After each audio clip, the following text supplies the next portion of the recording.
welcome Simon Hosford to noise11.com. I think the last time we were Thank talking, you very much. was in the pre-Zoom era. You know, it was all about Van Halen. Now we've got a different classic guitar album to talk about. That's right. Yeah, thanks, Paul, for having me, and a pleasure as always. I am going to do an entire album in track order and note for note, just like I did with the Van Halen 1 record in 2019. Van Halen is music that definitely appealed and still appeals to a fairly broad audience, you know, because they were a fun band. They were, a more like a blues-based style rock and roll. The reason that we picked the Trilogy record specifically, my original idea was because we did the very first Van Halen record in 2019, it would make logical sense thematically to do the very first Yngwie Malmsteen record, which is mostly instrumental, and it only has 2 songs on it which have some vocals, and even the vocals on those 2 are fairly token. You know, they just come in a few bits here and there. It's really mostly an almost 1970s style sort of prog rock kind of album, you know. But then after talking with Phil Tercio, who's going to be playing keyboards, we've both very quickly realized that as much as it would be fun to do almost a full set of instrumental music, the Trilogy record was the very first album that we ever heard when we were 13. And so that was our entry point into even just knowing who Yngwie Malmsteen was. And so that's the record that really we know the best. And it has the added advantage, which was kind of a byproduct, but we decided it made sense too, because really that was when Yngwie was writing more vocal songs and his record company were encouraging him to, be a bit more pop. So still have all that guitar shred element, but in a way that, they could actually get some of his songs on the radio, as opposed to the previous 2 records, which he really just did whatever he wanted. With the guitar on this album, I mean, that's a challenge unto itself. But I mean, you're really putting pressure on the vocalist, aren't you, to come up with the goods with this record? Yeah, that's right. Mark Bowles is the singer that sang on the Trilogy album, and he has just the most incredible voice, not only tone-wise and control-wise, but range. Like some of the notes that he's hitting and holding are pretty phenomenal, even for that mid-80s style, virtuoso operatic style heavy metal singer. And I'm very, very lucky that I happen to know a great guy here in Melbourne called Chris Stark, he sang the vocals years ago, about 6 or 7 years ago, when I just did for fun a little quick Racer X project. And that's a similar style of singing, but the Mark Bowles way is stepping it up. So yeah, Chris has got his work cut out for him, that's for sure. We're actually catching up tomorrow. Chris is coming around to the studio, and we're gonna blast through some things. And we might even, I have a full recording template in Pro Tools in my home studio of the Trilogy album that we're all furiously practicing to and working out our licks and bits and pieces. So in the process of leading up to our very first band rehearsal next week, what we're all doing is actually re-recording the whole album in our studios and putting it together as a means mainly of just being able to practice with each other without having to always get into a rehearsal room, which would be ideal, but everybody's schedules is just crazy. And when you pick guys that are as good as this to play this music, they're going to be busy. So that's how we're doing that. It's a very concentrated album, isn't it? 40 minutes, 58 seconds, 9 tracks, 7 of which are vocal tracks. So, from beginning to end, there's not a lot to it. That's right. Yeah, it's pretty concentrated.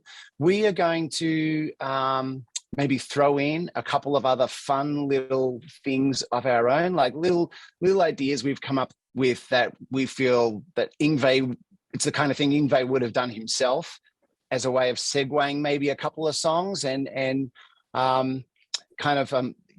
fluffing up the performance time just a little bit. Because, I mean, as much as us all memorizing every note on our instruments for that 40 minutes is quite the task, 40 minutes is a pretty short show.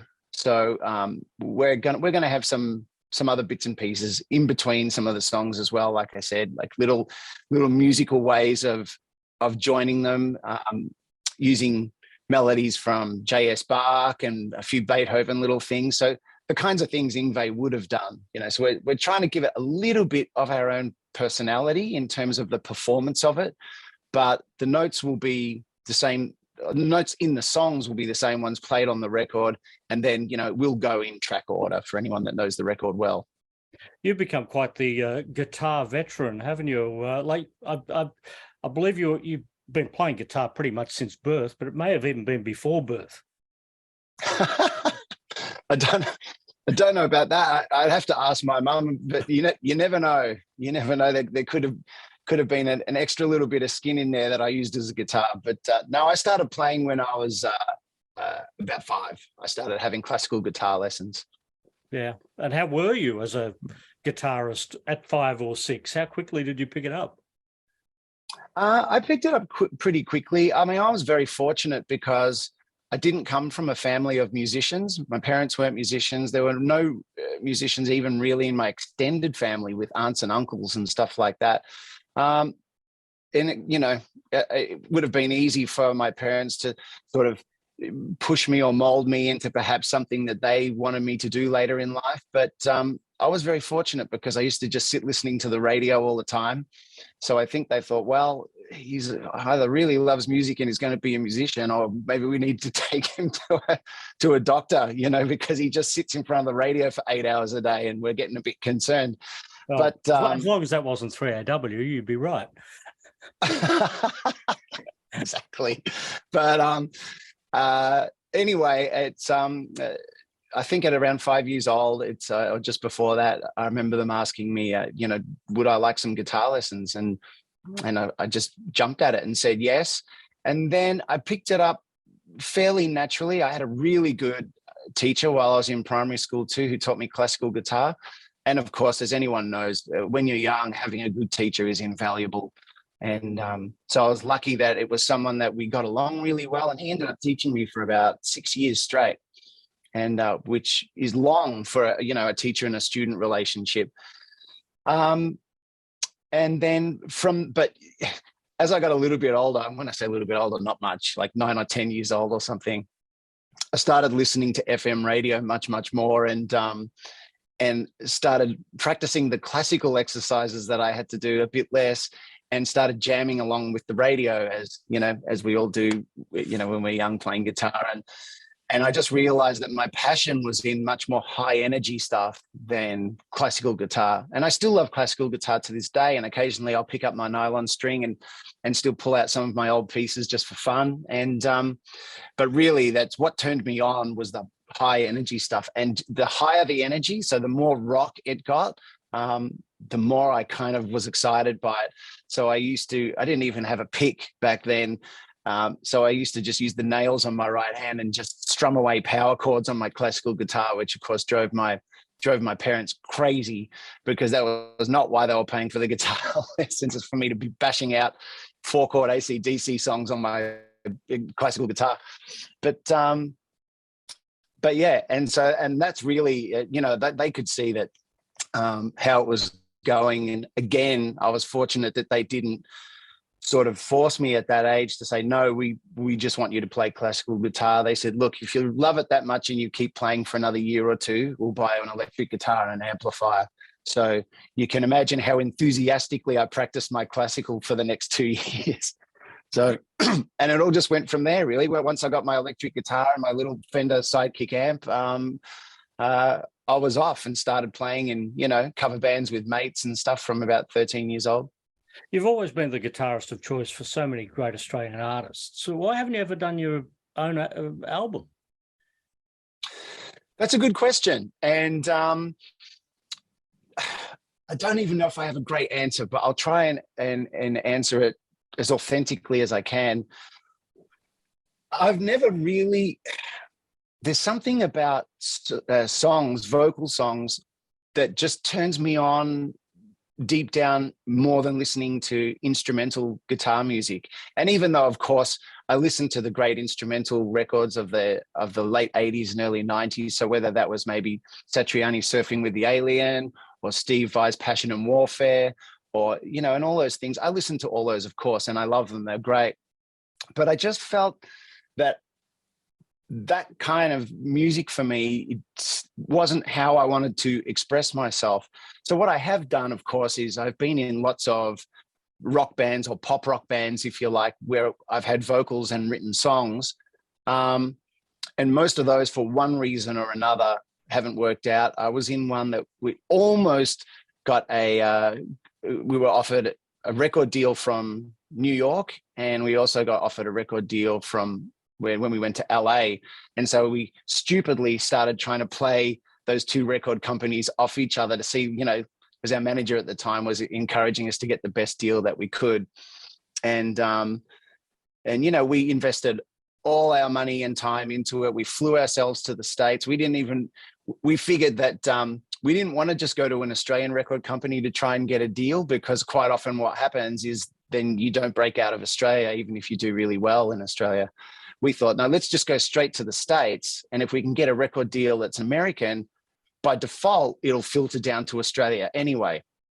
And so that's what we did. And it turned out not working out. We probably shouldn't have started trying to play the record companies off against each other, because they were like, who are you little upstarts from Australia trying to, you know, not swindle them, but, you know, finagle the situation. But so I have done a lot of that before. And it was through that band that I actually got my songwriting publishing contract with Warner Chappell back at the time. And to this day, I've continued writing vocal stuff, but mainly for other artists. So, you know, I'll work with different singers or clients that are doing their own record, and I'll co-write with them, or sometimes I'll just write 100% of my own song and hand it to them. So I'm still doing that apart from the guitar playing stuff. One of the great things you did get to do was tour the world with Men at Work. That must have been a lot of fun. It was great. You know, Colin Hay and I are still good friends to this day. And, you know, he was, I came into Men at Work fairly young. I think I was 20 years old when I got that gig. And that came about just actually through an audition process. They were just, you know, Colin Hay and Greg Ham, who, you know, were really the main two songwriters. And, you know, Greg, of course, played the saxophone and flute and all those, wrote those iconic parts. For one reason or another, they realized that they were getting opportunities to tour countries that they were number one in terms of record sales, but they never toured. So that would be, I mean, a lot of them were in South America at the time. They were huge there, but they never toured, even back in the heyday. They started in about the mid-90s, they started getting all these opportunities come through where they were really being asked to do quite big tours of South America. And they knew that they couldn't put the band together in its original lineup for various reasons. So they started looking at basically hiring a brand new rhythm section. And through a mutual friend of mine, he sort of mentioned, look, Men at Work are doing auditions. Is that something you'd like to do? Well, one of the records that I used to listen to that my father had that I listened to all the time when I was younger was, you know, Men at Work's Business as Usual. So when he mentioned that, I mean, I already knew all the songs and all the guitar solos in my head, basically. And so anyway, I turned up and did the audition and got the gig. And it was great. It was really, really great fun. They were really my first big touring experiences over in, I mean, the first time we went over to South America, we did 5 weeks just in Brazil. And so we went to pretty much every main city and town. And that was a blast, especially I just turned 21 when I was over there too. So that was that was pretty eye-opening, I could say. But, you know, we were doing, we did 3 nights in a row in Sao Paulo in front of 10,000 people as the main bill. So they were pretty big gigs. And then after that, I toured with them for the next, I would say solidly for about the next 5 years. We did more runs around different countries in South America. We did a whole run around the States for about, I think it was about 6 months, which was great.